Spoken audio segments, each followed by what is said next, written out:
What's up, guys? Welcome to another edition of the Idealogue. Today's idea I have for you is all about how to learn something using obsession, repetition, and the power of longhand. So this is something that I don't think people talk about because it might be embarrassing, but I don't really care. There's some books on my bookshelf that I've reread 5 times, 4 times. There's tons I've reread 3 times, 2 times. If I find something I like, if I find a talk or a podcast or an Audible book or whatever it happens to be, if I find something that really speaks to me and this person knows what they're talking about, I will reread and reread and reread. I will repeat and repeat. I will listen to it over and over and over again.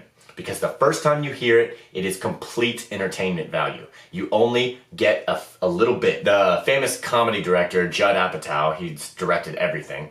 When he was trying to learn how to write comedy, he would transcribe the Saturday Night Live sketches that he really liked. And he was trying to get the beat. He was trying to get the rhythm. He was trying to figure out what were the mechanics of the sketches that he really enjoyed. What was happening in this comedy sketch that he loved so much? Seth MacFarlane, creator of Family Guy, writer of Ted, American Dad. When he was starting out, he said he used to study The Simpsons. He used to study all these other cartoons. He was really trying to figure out how exactly they drew their stuff to be so funny. And he would write out things too. There is something to be said about the power of longhand, and that's what today is about.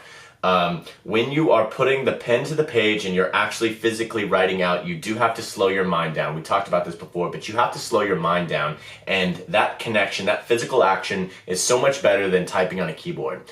Think about it. We text all the time. We're always doing some sort of keyboard motion, but the repetition of longhand and writing something out does a pattern interrupt for your brain, and you actually remember things better. So someone said to me the other day, they said, I don't think I can remember the same sort of things that you remember, the facts you remember, all of that.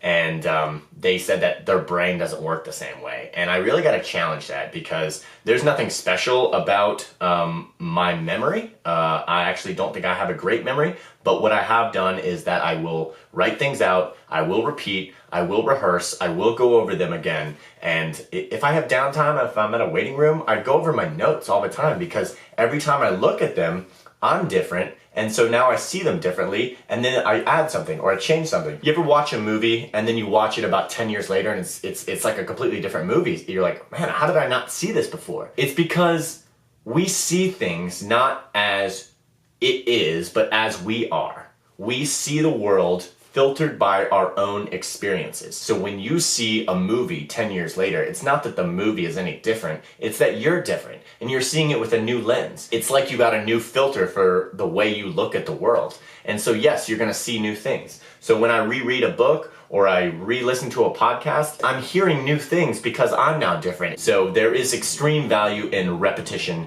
and repetition and repetition. And just when you think you've exhausted it, maybe watch it one more time. Because once you can get your subconscious involved, once you can get the beat and the rhythm of what this person is saying, and you know it without, like, you can almost quote what they say, then your subconscious really knows it. And once your subconscious really knows it, that's when it's freed up to improv. It's freed up to produce its own material. So that's today's idea we're sharing. If you guys are trying to learn a new skill, repeat, repeat, repeat, immerse yourself, get completely obsessed in whatever you're trying to do. And once you get your subconscious on board, that's when the most productivity is gonna happen.